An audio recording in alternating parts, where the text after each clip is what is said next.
Well, welcome, everyone, to this talk. My name is Tal Howard, and I direct the Jerusalem and Athens Forum that's hosting this talk, which is in our FSU, Faith-Seeking Understanding lecture series. And if you come to these events over the years, periodically I read the purpose of this series, and I thought I would do this today. The series title, Faith-Seeking Understanding, is closely associated with the medieval theologian Anselm of Canterbury. It was chosen for it to suggest our view here at Gordon College that our faith should not be a matter of self-satisfied piety and isolation from the life of culture and intellect. Rather, we should be engaged in the great issues, ideas, and debates of our day.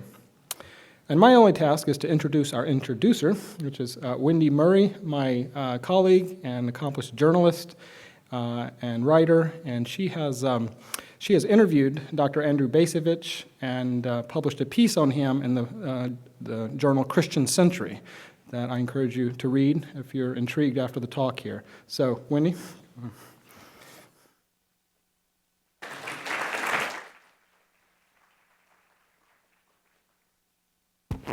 Can you all hear me? Thank you, Tal. Good evening. Assuming you have read all of the material and announcements that have preceded the arrival of our esteemed guest, then you already know that Dr. Andrew Bacevich is a professor of international relations at Boston University, and that before this, he was an institutional military man who possessed a no-nonsense devotion to duty, honor, and country, and answered that call even when, in another life, he might have questioned aspects of it. Here are some points you may not know. After having lived one lifetime inside the military establishment, and now another one from the outside, Dr. Bacevich renders a disturbing prognosis and rebuke of American foreign policy. His book, The Limits of Power and the End of American Exceptionalism, in which he delineates his views, enjoyed 10 weeks on the New York Times bestseller list after its release. So it obviously struck a chord. Dr. Bacevich's critique evolved on its own terms from his own life experiences, which have involved twists and turns and no little tragedy. He attended the United States Military Academy at West Point, after which he served the Army for the obligatory 5 subsequent years. He then went on to devote the next 20 years to a military career, serving in Vietnam and holding posts in Germany, the United States, and the Persian Gulf, attaining the rank of colonel, just below brigadier general. He served as a fellow in the Council of Foreign Relations and was a National Security Fellow at the Kennedy School of Government at Harvard. The Army sponsored his PhD in American diplomatic history from Princeton, and he subsequently taught at West Point and Johns Hopkins. He retired from the military in 1992 and began to view the enterprise from a greater distance and more critically. What had been gnawing doubts, even during his service, blossomed into a forceful critique, some of which he will be sharing with us today.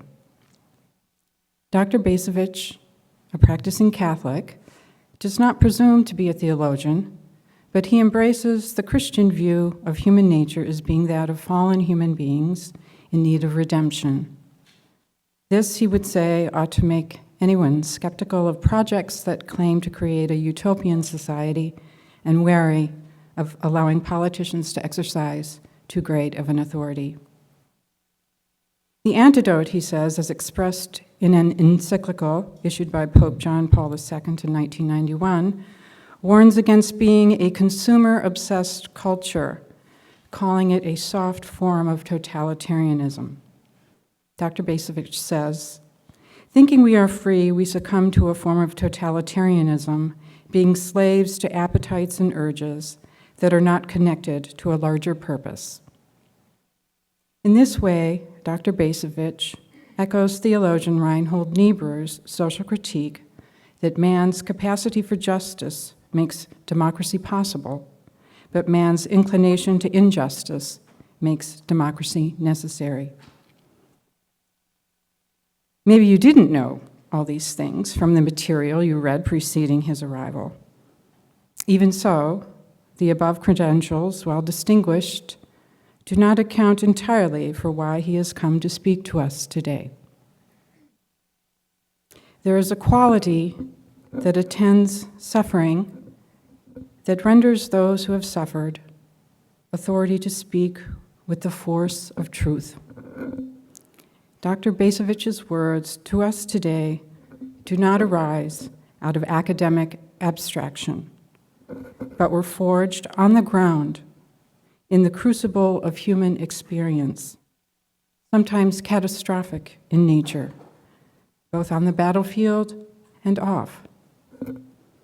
He has earned his authority as one who has looked into the darkest, saddest, and at times most seemingly hopeless places of the human situation, and has emerged with his feet on the ground, his mind intact, and his heart enlarged. He is a man under authority and remains a man of duty. When he retired from the military and assumed a prominent role in the academy, though he no longer commanded thousands of troops in combat zones, he continues to uphold the same resolve to remain under authority and duty-bound.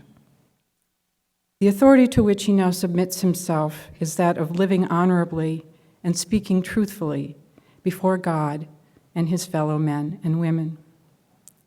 The duty he upholds is to keep step, to continue to move forward, to execute his vocation and exercise his voice as best he can during his and our short visitation on this troubled planet.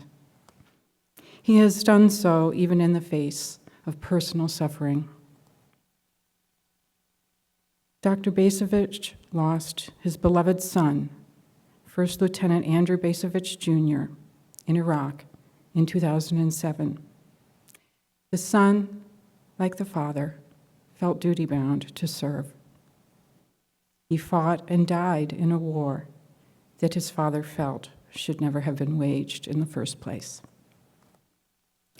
Dr. Bacevich's faith has both troubled and consoled him in the face of this. On the one hand, he understands the darkness and strangeness of the human heart to perpetuate evil, and why, therefore, we must, of necessity, submit ourselves to principles God alone ordains. This aspect of God's morality consoles him. The aspect of faith that troubles him is the mystery, the same mystery that troubles all of us.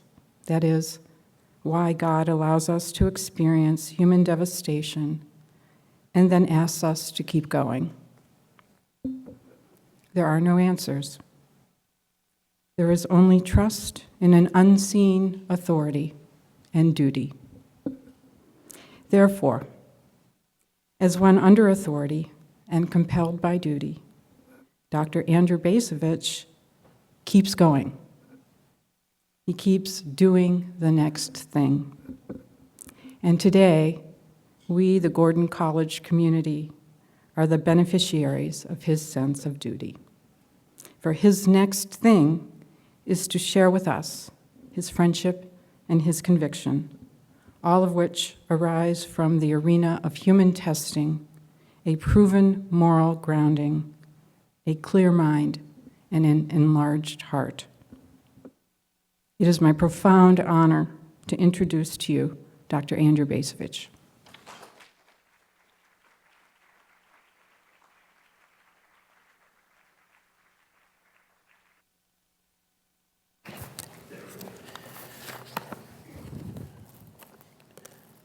Well, I'm grateful to have the opportunity to speak to you today, and I'm very grateful for that generous and eloquent introduction. I think we have about an hour and 15 minutes to spend together, and my intention is to speak for what I think will be for about 45 minutes so that we can have a half hour or so for questions and discussion.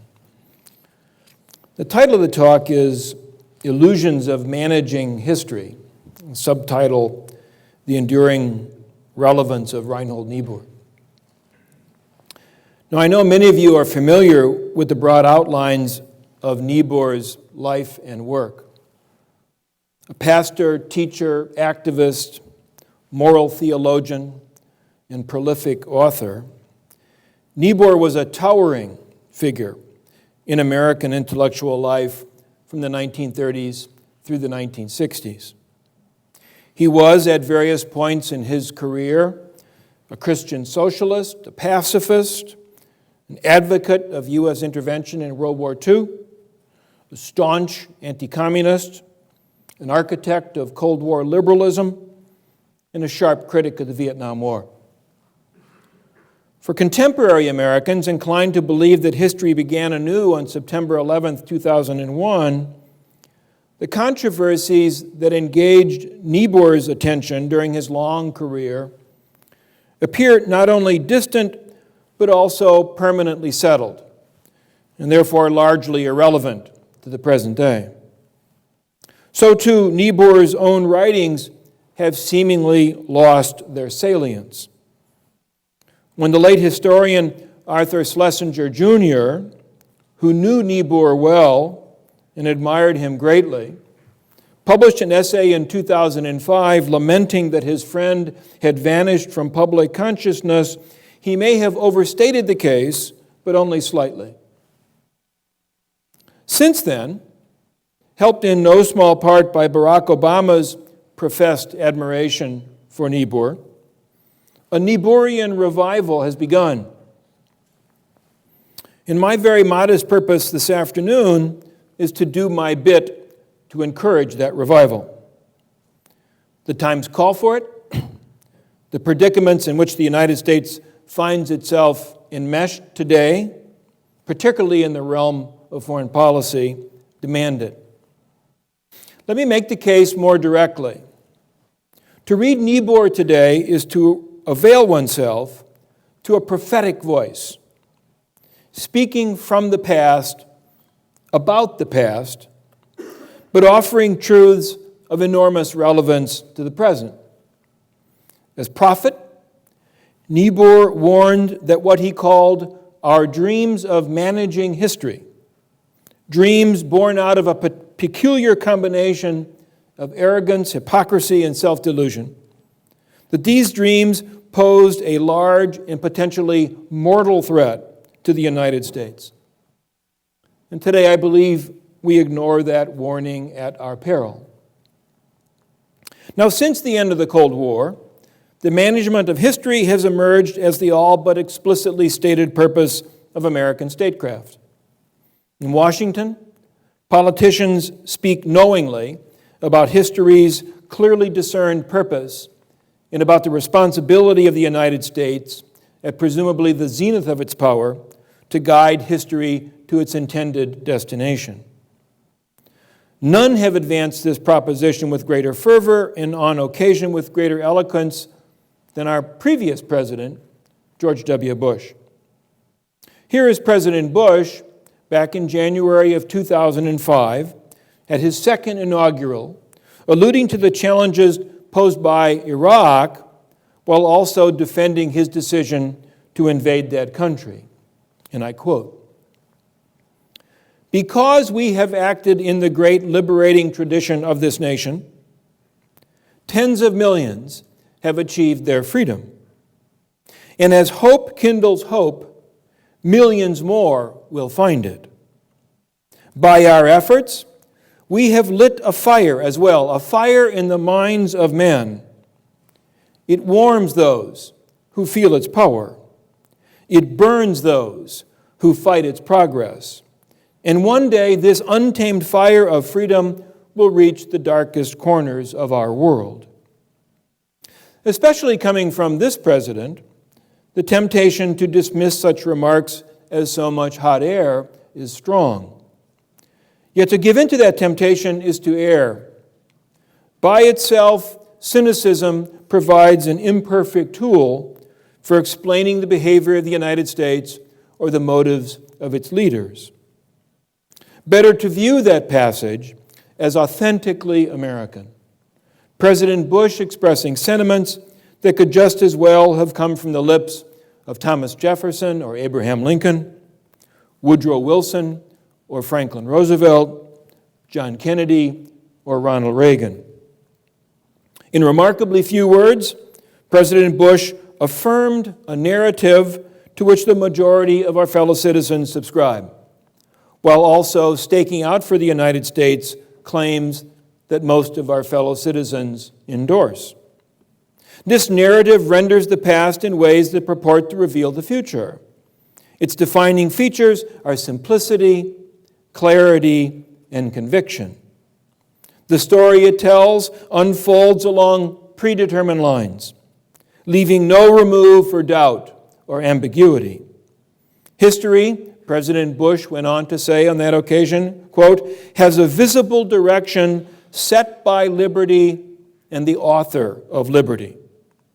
Furthermore, at least by implication, the author of liberty has specifically anointed the United States as the agent of liberty.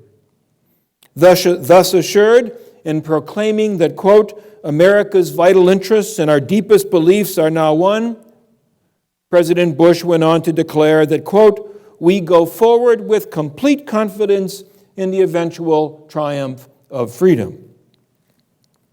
Now, as a student of history, I find President Bush's depiction of the past to be sanitized, selective, and self-serving, where not simply false. The great liberating tradition to which he referred is to a considerable extent poppycock. As someone who is by temperament a conservative, I recoil from his quasi-demagogic incantations. The president celebrated freedom without defining it. He dodged any serious engagement with the social, cultural, and moral incongruities arising from the pursuit of actually existing freedom. As a believer for whom God remains dauntingly inscrutable, I view the president's confident explication of the Creator's purpose to be, at the very least, presumptuous, if not altogether blasphemous.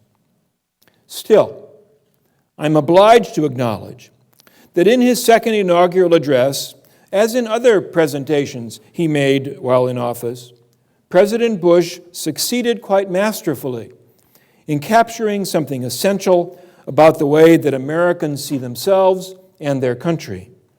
Here is a case where myths and delusions combine to yield perverse yet important truths. Reinhold Niebuhr helps us appreciate the large hazards embedded in those myths and delusions. From what perspective does Niebuhr speak to us? We live in a time in which the urge to label people is strong. Yet Niebuhr defies easy categorization. Throughout his life, he viewed himself as a man of the left. Yet to classify him as a liberal, or to employ a term currently in fashion, as a progressive, is to sell him short. As with any true prophet, Niebuhr belongs to no particular camp. Truth-tellers transcend partisan affiliations. Prophecy is not a calling for the meek. It requires persistence, tough-mindedness, and a commitment to principle. The prophet tells people not what they want to hear, but what they need to hear. He or she does not pander or spin or sugarcoat. The prophet is not for sale and does not spend wakeful nights plotting his next career move. In short, a prophet is everything that the typical talking head or office seeker of our own day is not. As a prophet, Niebuhr thought deeply about the dilemmas confronting the United States as a consequence of its emergence as a global superpower. The truths he spoke are uncomfortable ones. They do not easily translate into sound bites suitable for the Sunday morning talk shows. Nor do they offer material from which to weave the sort of stump speech likely to boost the poll numbers of your favorite candidate in Iowa or New Hampshire. 4 of those truths merit particular attention at present. They are, first, the persistent sin of American exceptionalism. Second, the indecipherability of history. Third, the false allure of simple solutions. And finally, the imperatives of appreciating the limits of power. Let us examine each in turn. One persistent theme of Niebuhr's writings on foreign policy concerns the difficulty that Americans have in seeing themselves as they really are. Perhaps the most significant moral characteristic of a nation, our prophet declared in 1932, is its hypocrisy.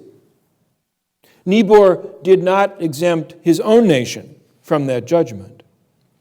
The chief distinguishing feature of American hypocrisy lies in the conviction that America's very founding was a providential act, both an expression of divine favor and a summons to serve as God's chosen instrument. The Anglo-American colonists settling these shores, writes Niebuhr, saw it as America's purpose, quote, to make a new beginning in a corrupt world. They believed, quote, that we had been called out by God to create a new humanity.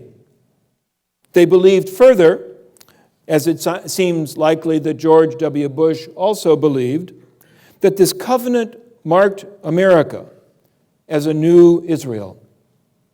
As a chosen people, possessing what Niebuhr referred to as a messianic consciousness, Americans came to see themselves as set apart, their motives irreproachable, their actions not to be judged by standards applied to others.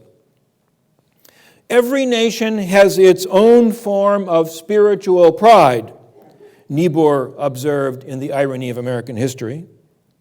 Our version is that our nation turned its back upon the vices of Europe and made a new beginning. Even after World War II, he wrote, the United States remained, quote, an adolescent nation with illusions of childlike innocency. Indeed, the outcome of World War II, vaulting the United States to the apex of world power, seemed to affirm that the nation enjoyed God's favor and was doing God's work. Such illusions have proven remarkably durable. We have seen them in the way that President Bush, certain of the purity of U.S. intentions in Iraq, shrugged off responsibility for the calamitous consequences ensuing from his decision to invade that country.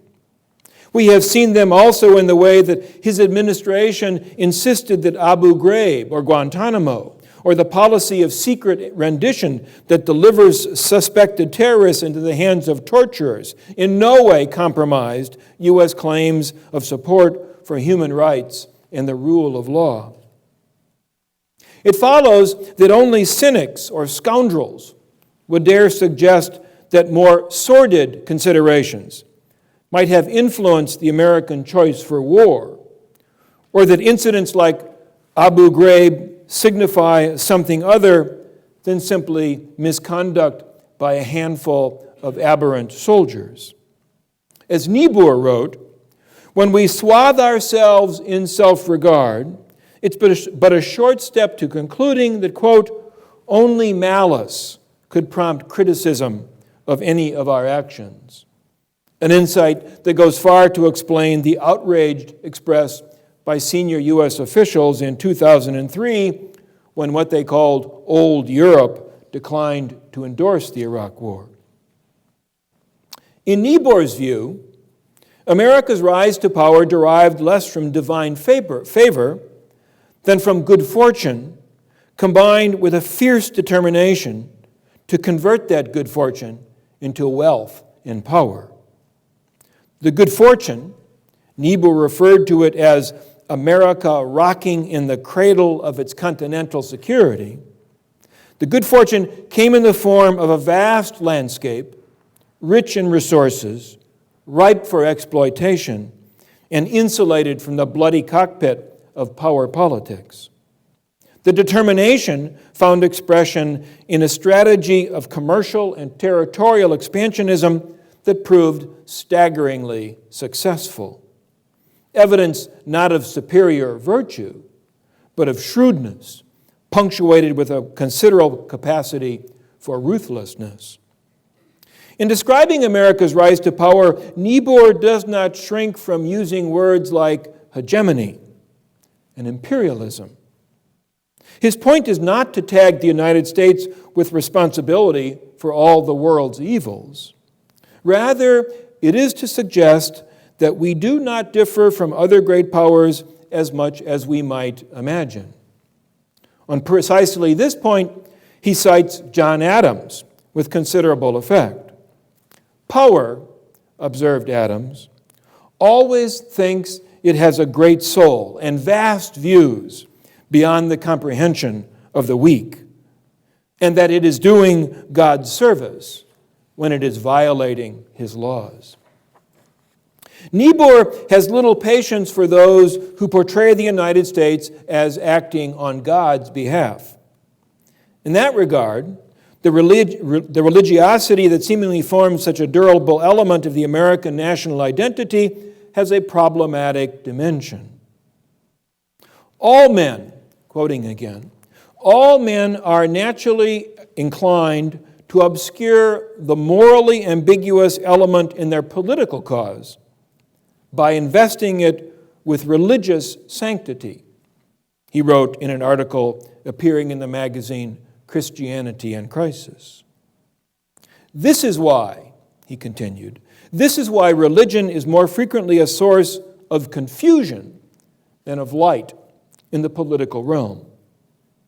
In the United States, he continued, the tendency to equate our political with our Christian convictions causes politics to generate idolatry. And indeed, the emergence of evangelical conservatism as a force in American politics, which Niebuhr did not live to see, has only reinforced this tendency. Niebuhr anticipated that the American veneration of liberty could itself degenerate into a form of idolatry. In the midst of World War II, he went so far as to describe the worship of democracy as, quote, a less vicious version of the Nazi creed. He cautioned, quote, that no society, not even a democratic one, is great enough or good enough to make itself the final end of human existence. Our prophet's skepticism on this point does not imply that he was anti-democratic. However, Niebuhr evinced an instinctive aversion to anything that smacked of utopianism, and he saw in the American creed a susceptibility to the utopian temptation. In the early phases of the Cold War, he provocatively suggested, quote, that the evils against which we contend are frequently the fruits of illusions which are similar to our own. Although Niebuhr was referring to the evils of communism, his comment applies equally to the present, where the United States contends against the evils of violent Islamic radicalism. Indeed, the illusions of Osama bin Laden found their parallel in the illusions of George W. Bush.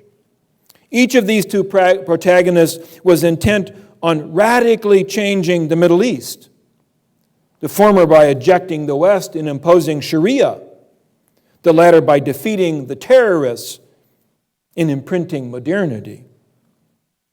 Neither succeeded, although in the meantime together they engaged in a de facto collaboration that did enormous mischief. A perfect illustration of what Niebuhr once referred to as, quote, the hidden kinship between the vices of even the most vicious and the virtues of even the most upright. Niebuhr cherished democracy, but saw it as, quote, a method of finding proximate solutions for insoluble problems. Democracy's purpose is as much to constrain as it is to liberate. Man's capacity for justice makes democracy possible, but man's inclination to injustice makes democracy necessary. For Niebuhr, the tendency to sanctify American political values and by extension U.S. policy was anathema. Tossing aside what he called the, quote, the garnish of sentiment and idealism, or the halo of moral sanctity, Niebuhr summons us today to disenthrall ourselves from the self-aggrandizing parable to which President Bush referred when he alluded to America's great liberating tradition. To purport that this tradition either explains or justifies the U.S. invasion of Iraq or the U.S. presence in Afghanistan is to engage in self-deception. Although politics may not be exclusively or entirely a quest for power, considerations of power are never absent from politics. Niebuhr understood that. Borrowing a phrase from John Dewey, he reminds us that, quote, entrenched predatory self-interest shapes the behavior of states. Even if unwilling to acknowledge that this axiom applies in full to the United States, Americans might, as a first step, achieve what Niebuhr referred to as the honesty of knowing that we are not honest. Why is this so important? Because self-awareness is an essential precondition to Americans acquiring a more mature appreciation of history generally. On this point, Niebuhr is scathing and relentless. Those who pretend to understand history's direction and ultimate destination are, in his views, charlatans or worse. Unfortunately, the times in which we live provide a plethora of opportunities for frauds and phonies to peddle such wares. Despite an abundance of evidence to the contrary, modern man, Niebuhr writes, clings to the view that, quote, history is the record of progressive triumph of good over evil. In that regard, President Bush certainly fit the definition of modern man. So too do those who announce that with history having ended, plausible alternatives to democratic capitalism cannot exist. Those who declare categorically that globalization will determine the future of the international system, or those who prattle on about how America's supposed indispensability as the sole remaining superpower calls upon us to exercise global leadership. All of these deep thinkers fall prey to what Niebuhr described as, quote, the inclination of wise men to imagine that their wisdom has exhausted the infinite possibility of God's power and wisdom. The limits of our own imagination define the putative limits of what lies ahead, a perspective that, as we learned on September 11th, 2001, serves only to set the observer up for a nasty surprise. In Niebuhr's view, although history may be purposeful, it is also opaque, a drama in which both the storyline and the conclusion remain hidden from view. The twists and turns that the plot has already taken suggest the need for a certain modesty in forecasting that which is still to come. Yet as Niebuhr writes, quote, modern man lacks the humility to accept the fact that the whole drama of history is enacted in a frame of meaning too large for human comprehension or management. Such humility is in particularly short supply in present-day Washington. There, especially among neoconservatives or neoliberals, the conviction persists that Americans are called upon to serve, in Niebuhr's memorable phrase, as tutors of mankind in its pilgrimage to perfection. Well, for the past 8 years, Americans have been engaged in one such tutorial. After 9/11, the Bush administration announced its intention to bring freedom and democracy to the people of the Islamic world. Ideologues within the Bush administration, egged on by pundits and policy analysts, persuaded themselves that American power, adroitly employed, could transform the entire greater Middle East, with the invasion of Iraq intended to jumpstart that process. The results speak for themselves. Indeed, events have now progressed far enough to permit us to say, with Niebuhr, that in Iraq, quote, the paths of progress have turned out to be more devious and unpredictable than the putative managers of history could understand. The collapse of the Bush administration's hubristic strategy in the Middle East would not have surprised our prophet. Nearly 50 years ago, he cautioned that, quote, even the most powerful nations cannot master their own destiny. Like it or not, even great powers are subject to vast forces beyond their ability to control or even understand.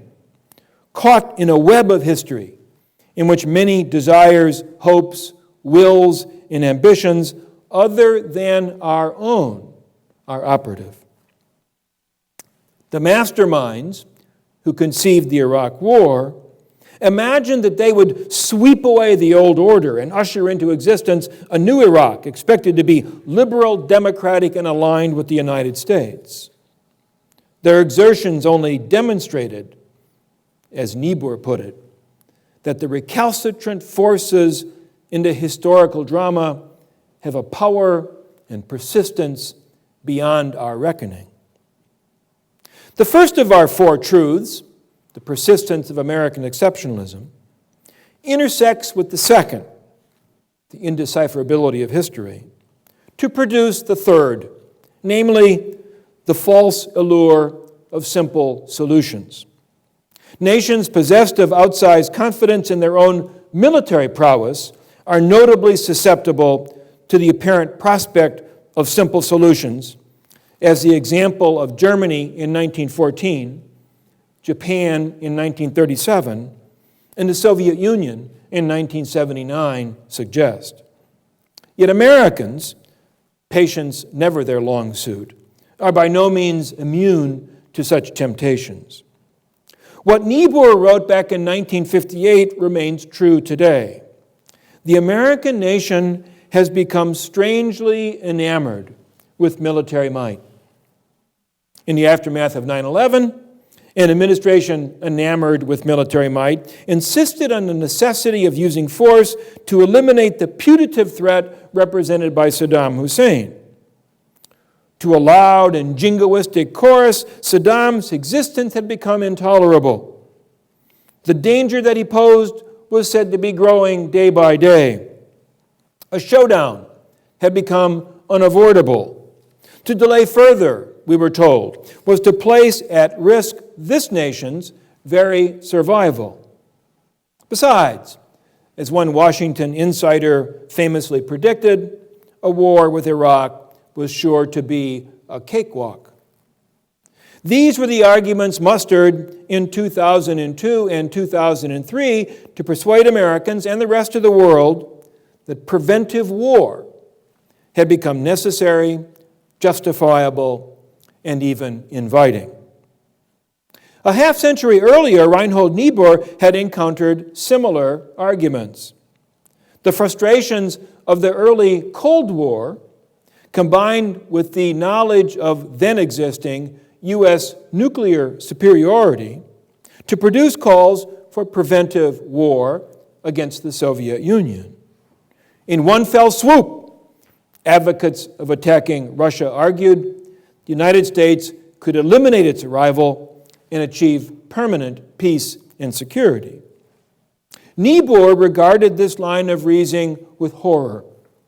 Quote, "The idea of a preventive war," he wrote, "sometimes tempts minds whose primary preoccupation is the military defense of a nation, and who think it might be prudent to pick the most propitious moment for the start of what they regard as inevitable hostilities. But the rest of us," he continued, "must resist such ideas with every moral resource." In Niebuhr's judgment, the concept of preventive war failed both normatively and pragmatically. It was not only morally wrong, it was also stupid. Nothing in history is inevitable, he observed, including the probable. So long as war has not broken out, we still have the possibility of avoiding it. Those who think that there is little difference between a cold war and a hot war are either knaves or fools. Well, throughout the second half of the 20th century, such cautionary views shared by American presidents helped avoid a nuclear conflagration.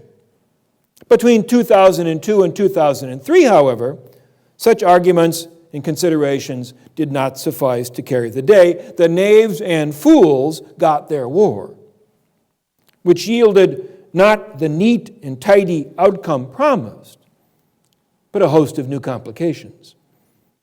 Yet that has not dissuaded those still committed to the proposition that military power offers simple solutions to otherwise daunting problems. Keen to dispose of the difficulties we have brought on ourselves in Iraq, some are now calling for an even wider application of the Bush Doctrine, with Iran the next target. Now, as a practical matter, the Obama administration is, at least in my judgment, unlikely to heed this advice, if only because President Obama already finds himself saddled with too much war and too few warriors. Even so, our current president has shown no inclination to reconsider his predecessor's endorsement of preventive war. The Bush Doctrine remains on the books, and the Congress has not insisted upon its abrogation. Given what the implementation of this doctrine has produced in Iraq, Niebuhr would certainly have viewed its survival as both remarkable and deeply troubling. Finally, there is the imperative of appreciating the limits of power. For Niebuhr, the very foundation of sound statecraft. In rereading many of his works in preparing for this lecture, the most disconcerting passage I came across was this one, written in 1937. "One of the most pathetic aspects of human history," he wrote, "is that every civilization expresses itself most pretentiously, compounds its partial and universal values most convincingly, and claims immortality for its finite existence at the very moment when the decay which leads to death has already begun." We Americans live in a time when our political leaders have made pretentious proclamations something of a specialty, despite mounting evidence of decay apparent everywhere from the national debt, the trade imbalance, and the level of oil imports. A large gap is opening up between the professed aspirations of our political class, still all but unanimously committed to the United States asserting a role of what they euphemistically call global leadership, a gap between those ambitions and the means available to fulfill them. Each of the last 5 presidential administrations, including the present one, has relied on military might to conceal or to minimize the significance of this gap between aspirations and resources. Unfortunately, with events in Iraq and Afghanistan having demonstrated that the U.S. military power has very real limits, our claim of possessing the greatest military that the world has ever seen no longer carries as much clout as it once did.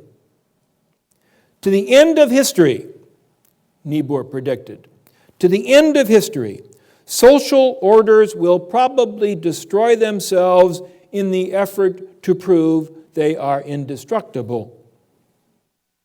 So it may be with the United States, which today finds itself in a position akin to that of an aging and flabby heavyweight champ who is seriously in hock to the IRS, yet can see no alternative but to climb once more back into the ring. The champ needs to clean up his act and devote himself to new pursuits. Niebuhr would likely counsel the United States to follow a similar course. A half century ago, he worried, quote, "The greatest danger is that we will rely too much on military strength in general and neglect all the other political, economic, and moral factors that constitute the wellsprings of unity, health, and strength." I believe the time to confront this neglect is at hand. And we do so by giving up our messianic dreams and ceasing our efforts to coerce history in a particular direction. This does not imply a policy of isolationism. It does imply attending less to the world outside of our borders and more to the circumstances within. It means ratcheting down our expectations. Americans need what Niebuhr once described as, quote, "a sense of modesty about the virtue, wisdom, and power available for the resolution of history's complexities." Rather than engaging in vain attempts to remake places like Iraq and Afghanistan or remake them in our own image, the United States would be better served if it focused on creating a stable world order, preferably one that avoids the chronic barbarism that characterized the previous century. During the run-up to the Iraq War, senior members of the Bush administration and their neoconservative supporters repeatedly expressed their disdain for mere stability. Well, since March of 2003, Americans have acquired a renewed appreciation for the benefits of stability. Niebuhr, for his part, did not disdain stability. Given the competitive nature of politics and the improbability and the undesirability of any single nation achieving genuine global dominion, he posited, quote, "a tentative equilibrium of power" as the proper goal of U.S. policy. Among other things, he wrote, nurturing that equilibrium might afford the United States with, quote, "an opportunity to make our wealth sufferable to our conscience and tolerable to our friends."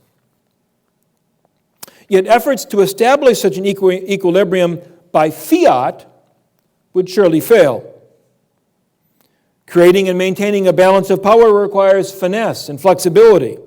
Locating, again quoting Niebuhr, locating the point of concurrence between the parochial and the general interest, between the national and the international common good.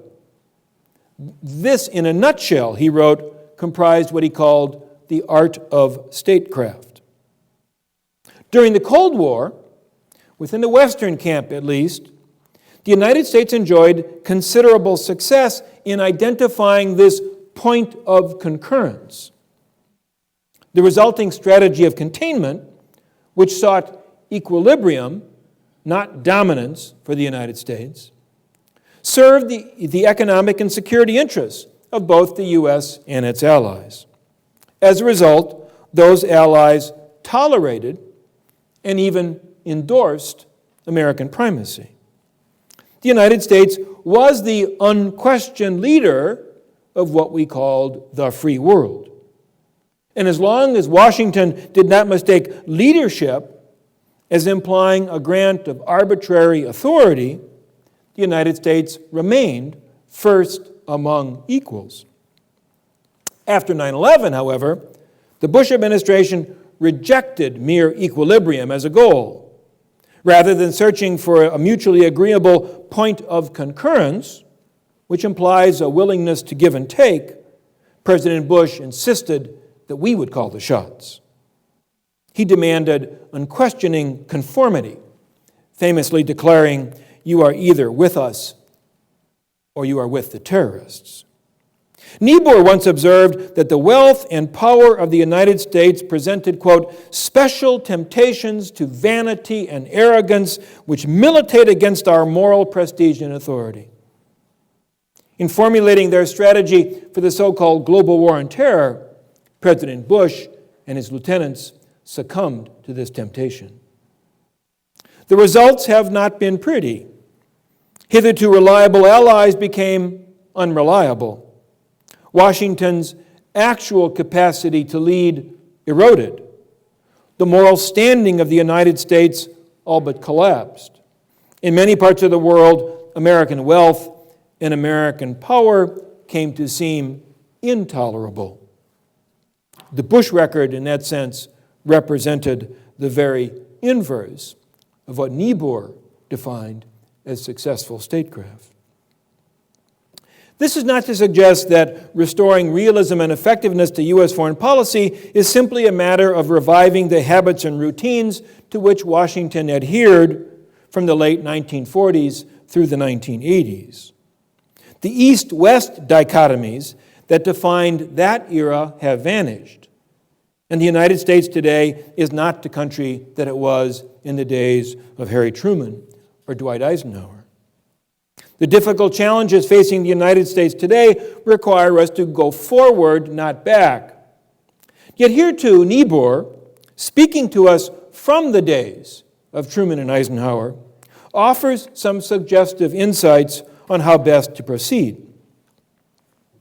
By the time that The Irony of American History had appeared in 1952, Niebuhr had evolved a profound appreciation for the domestic roots of U.S. foreign policy. He understood that the expansionist impulse central to the American diplomatic tradition derived in no small measure from a determination to manage the internal contradictions produced by the American way of life. From the very founding of the Republic, American political leaders had counted on the promise and the reality of ever greater material abundance to resolve or at least alleviate these contradictions. As Niebuhr wrote, "We seek a solution for practically every problem of life in quantitative terms, convinced that more is better. It has long been," he continued, "the character of our particular democracy, founded on a vast continent, expanding as a culture with its expanding frontier and creating new frontiers of opportunity when the old geographic frontier ended.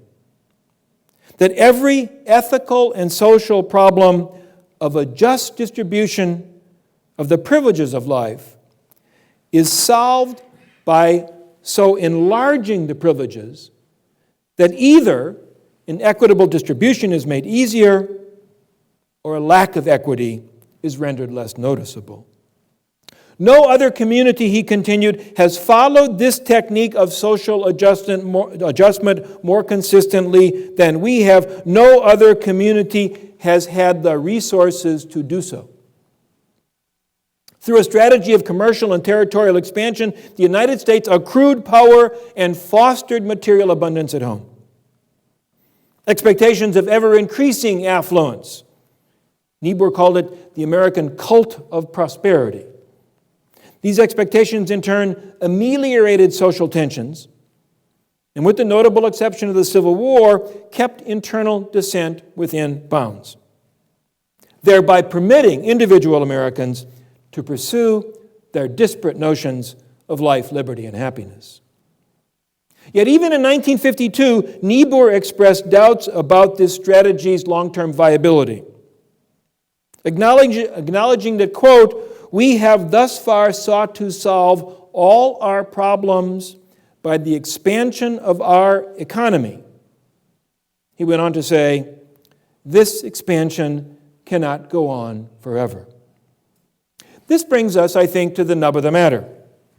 Considering things strictly from the point of view of national self-interest, in acknowledging various blunders made along the way, a strategy that requires an expansion abroad to facilitate the creation of a more perfect union at home has worked remarkably well. At least it did so until about the 1960s and the time of the Vietnam War. Since that time, I would argue, the positive correlation between expansionism and prosperity, national power and individual freedom, has begun to unravel.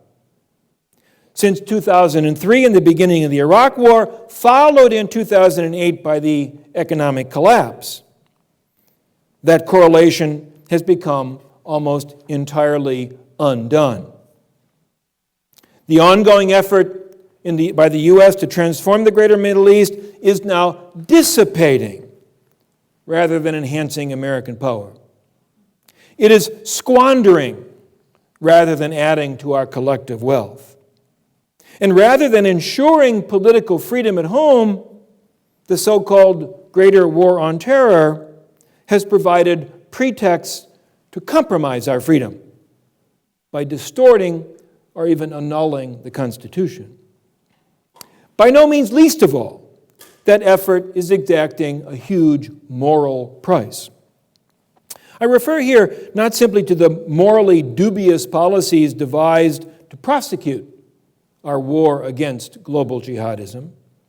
At least as troubling is the moral dissonance generated by sending soldiers off to fight for freedom in distant lands when freedom at home appears increasingly to have become a synonym for profligacy, conspicuous consumption, and frivolous self-absorption. While U.S. troops are engaged in Baghdad and Kandahar, place names redolent with ancient imperial connotations, their civilian counterparts, back on the block, preoccupy themselves with YouTube, reality TV, and the latest misadventures of celebrities like Tiger Woods. Speaking for myself, although I hope in the spirit of Reinhold Niebuhr, this defines the essential crisis we face today. The basic precepts that inform U.S. national security policy are not making us safer and more prosperous while guaranteeing authentic freedom. They have instead multiplied our enemies and put us on the road to ruin, while indulging notions of freedom that are shallow and spurious. The imperative of the moment is to change fundamentally our approach to the world. Yet this is unlikely to occur absent a serious and self-critical examination of the domestic arrangements and priorities that define what we loosely refer to as the American way of life. No one, Niebuhr once observed, no one sings odes to liberty as the final end of life with greater fervor than Americans. Yet it might also be said that no one shows less interest in discerning the true meaning of liberty than do Americans. Although I would not want to sell my countrymen short, and certainly the United States has in the past demonstrated a remarkable ability to weather crises and to recover from adversity, I see little evidence today of interest in undertaking a critical assessment of our way of life, which would necessarily entail something akin to a sweeping cultural reformation. Certainly, President Bush did nothing to promote such a self-assessment, nor, in my view, has his successor.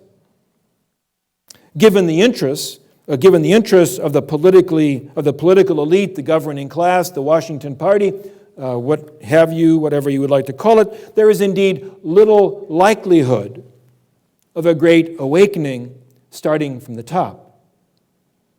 We can only hope that before too many further catastrophes befall us, fortuitous circumstances will bring about what Niebuhr referred to as, quote, the ironic triumph of the wisdom of common sense over the foolishness of its wise men. In the meantime, we should recall the warning with which Niebuhr concluded his book, The Irony of American History. Should the United States perish, our prophet wrote, the ruthlessness of the foe would be only the secondary cause of the disaster. The primary cause would be that the strength of a giant nation was directed by eyes too blind to see all the hazards of the struggle. And the blindness would be induced not by some accident of nature or history, but by hatred and vainglory. Change would be to was, and you have there an inscription well suited for the memorial that will no doubt be erected one day in Washington, honoring those who forfeited their lives in Iraq and Afghanistan. Thank you very much.